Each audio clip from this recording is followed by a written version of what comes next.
السلام علیکم ورحمۃ اللہ وبرکاتہ۔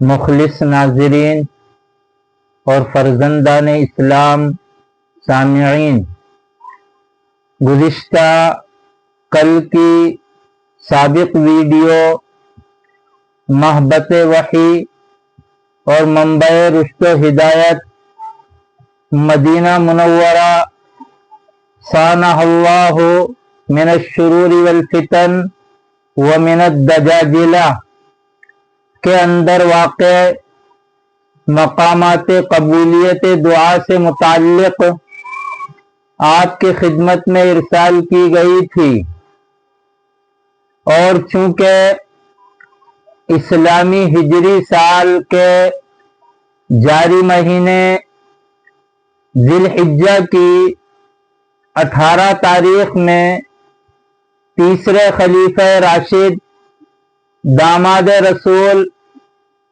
ذی النورین سیدنا حضرت عثمان غنی رضی اللہ تعالی عنہ کی دردناک و المناک مظلومانہ شہادت کا جگر خراش اور دل دہلانے والا واقعہ پیش آیا تھا۔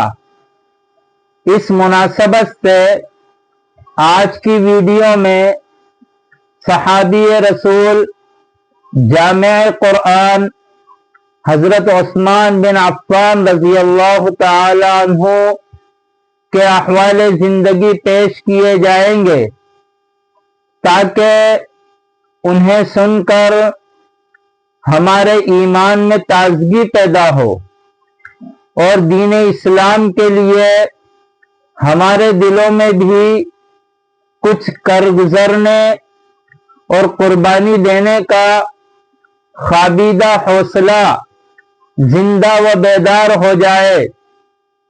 بسم اللہ الرحمن الرحیم۔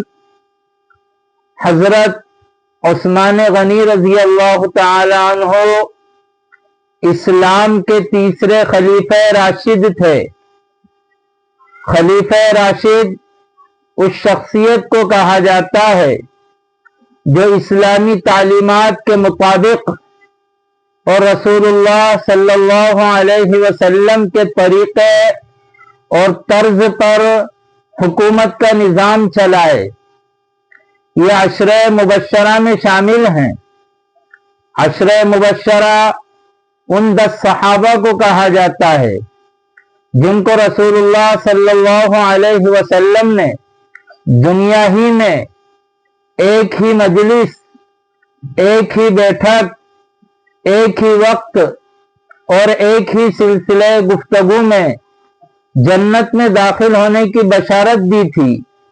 ویسے دنیا ہی میں مختلف اوقات میں اور مختلف مجلسوں میں رسول اللہ صلی اللہ علیہ وسلم نے جن صحابہ کرام رضوان اللہ تعالی علیہم اجمعین کو جنت کی بشارت دی تھی، بعض علماء کی تحقیق اور رائے کے مطابق ان صحابہ کی تعداد تقریباً 200 ہے۔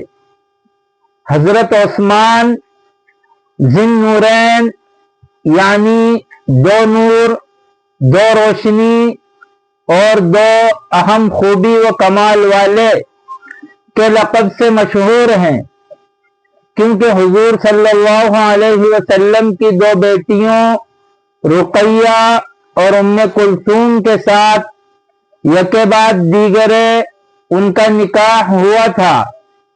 پہلی بیوی حضرت رقیہ ہیں، جن کے ساتھ حضرت عثمان نے ملک حبشہ اور مدینہ منورہ کی جانب ہجرت کی تھی۔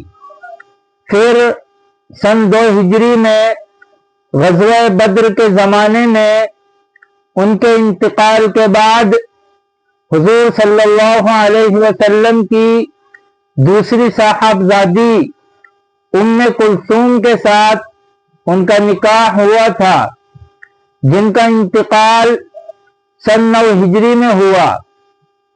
حضرت عثمان رضی اللہ تعالی عنہ کا شمار کاتبین وحی یعنی حضور صلی اللہ علیہ وسلم کی طرف سے، یعنی حضور صلی اللہ علیہ وسلم کی طرف آسمان سے آنے والی وحی کو لکھنے والے صحابہ میں ہوتا ہے۔ آپ انتہائی سخی اور دین اور لوگوں کی ضروریات کی تکمیل کے لیے بے دریغ اپنا مال لٹانے والے تھے۔ آپ کی سخاوت کے چند نمونے ملاحظہ فرمائیں۔ غزوہ تبوک کے موقع پر 300 اونٹ ضرورت کے ساز و سامان سے لدے ہوئے اور 1000 دینار یعنی سونے کے سکے حضور صلی اللہ علیہ وسلم کی خدمت میں پیش کیے، جس سے خوش ہو کر حضور صلی اللہ علیہ وسلم نے جامع ترمذی کی روایت میں فرمایا، آج کے بعد عثمان جو عمل کریں انہیں کوئی نقصان نہیں پہنچائے گا۔ مدینہ منورہ میں ایک میٹھے پانی کا کنواں بئر روما ایک یہودی کی ملکیت تھا جو پانی فروخت کرتا تھا۔ حضرت عثمان رضی اللہ تعالی عنہ نے اسے بڑی رقم دے کر خریدا اور مسلمانوں کے لیے وقف کر دیا تاکہ سب بلا قیمت پانی حاصل کر سکیں۔ جب مسجد نبوی لوگوں کی کثرت کی وجہ سے تنگ ہونے لگی تو حضرت عثمان رضی اللہ تعالی عنہ نے اپنے مال سے آس پاس کی زمین خرید کر مسجد نبوی کی توسیع اور بڑھوتری کے لیے پیش کر دی۔ حضرت عثمان رضی اللہ تعالی عنہ کثرت سے غلام آزاد کرتے تھے۔ روایات میں آتا ہے کہ انہوں نے اپنی زندگی میں ہزاروں غلام آزاد کیے۔ آپ بڑے مالدار تاجر تھے۔ اسی بنیاد پر غنی بمعنی مالدار کا لفظ آپ کے نام کا جزو و حصہ بن گیا۔ آپ کی مالداری کا ہلکا سا اندازہ ہم اور آپ اس سے لگا سکتے ہیں کہ مورخین نے لکھا ہے کہ آپ رضی اللہ تعالی عنہ کی وفات کے وقت آپ کے پاس تقریباً 1,50,000 سونے کے سکے نقد موجود تھے اور 10 لاکھ کے قریب درہم یعنی چاندی کے سکے تھے۔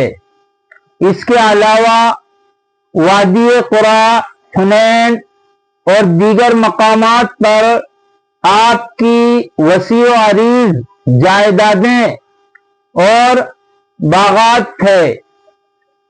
جامع قرآن یعنی پورے قرآن مجید کو ایک ساتھ لکھوانے والے اور محفوظ کروانے والے اور ایک قرات میں قرآن مجید کی تلاوت پر لوگوں کو جمع کرنے والے۔ قرآن مجید تو 7 قرات اور 7 لغتوں میں نازل ہوا تھا۔ قبائل عرب کے لیے پڑھنے میں آسانی کی خاطر، لیکن بعد میں لوگوں کے ایک دوسرے کی قرات کو غلط اور اپنی قرات کو صحیح قرار دینے کے اختلاف کی صورت میں موجودہ اصل اور راجح قرات یعنی لغت قریش جو لوح محفوظ کی بھی قرات تھی، اس میں تلاوت کرنے پر آپ نے لوگوں کو جمع اور اکٹھا فرما دیا تھا، اس لیے آپ کو جامع القرآن کہتے ہیں۔ آپ کی کل عمر 82 سال ہوئی۔ آپ کی کل مدت خلافت 12 دن کم 12 سال رہی۔ آپ اس قدر شرمیلے تھے کہ فرشتے بھی آپ سے حیا کرتے تھے۔ مصر، کوفہ اور بصرہ کے باغیوں اور ظالم بلوائیوں نے کئی روز تک آپ کا پانی اور خوراک بند کر دی تھی، اور 18 ذی الحجہ سن 35 ہجری کو جمعہ کے دن بحالت روزہ اور تلاوت کلام پاک کرتے ہوئے آپ کو شہید کر دیا گیا۔ آپ جنت البقیع میں دفن ہیں۔ اللہ رب کریم روز قیامت آپ کو سرخ رو فرمائے، آپ کی قبر پر رحمت و سکینت کی دائمی و لازوال بارش کی برسات فرمائے، ہمیں آپ کے نقش پا کی ہو بہو تقلید پر قائم و دائم رکھے، اور آپ کو ظلماً شہید کرنے والوں کو بھیانک انجام سے دوچار فرمائے۔ آمین آمین یا رب الخیرات والکبریاء والجبروت۔